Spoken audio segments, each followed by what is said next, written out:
गे माई चंद्रमुखी सन गौरी हमर छथि सूर्य सन करे तो जमाई।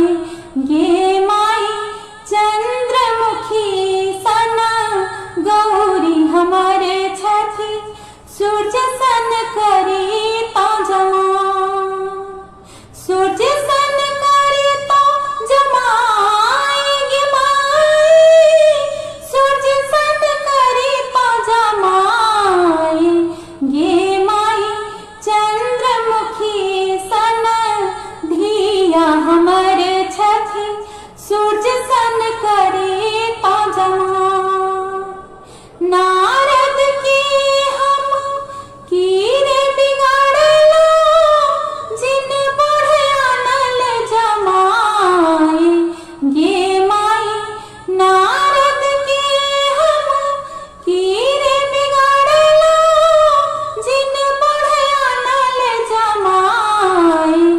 गे माई एहन सुनरी धिया तिनको केहन पिया नारद अनले उठाए। गे माई एहन सुनरी धिया तिनको केहन पिया नारद अनले उठाए। गे माई चंद्रमुखी सन गौरी हमर छथि सूर्य सन करे तो जमाई।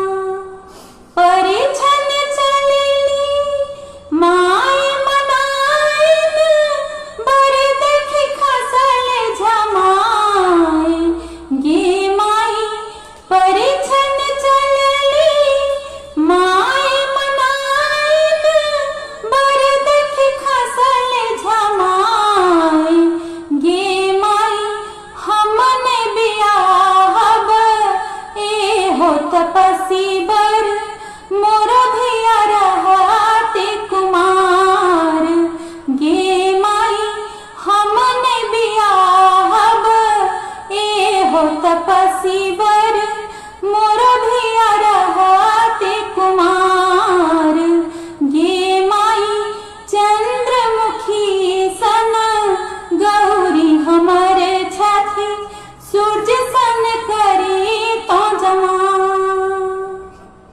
कहथिन गौरी सुनु हे सदा शिव एक बेरी रूप देखाओ।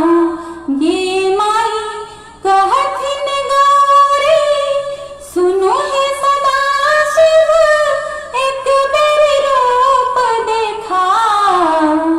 गे माई देखे जुड़ायते माय मनाइन देखत नगर समाज। गे माई देखे जुड़ायते माय मनाइन देखत नगर समाज।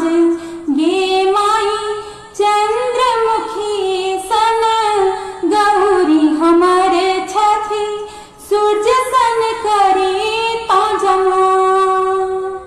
भनई विद्यापति सुनु हे मनाइन एहो ठेका त्रिभुवन नाथ। गे माई भनई विद्यापति सुनु हे मनाइन एहो ठेका त्रिभुवन नाथ।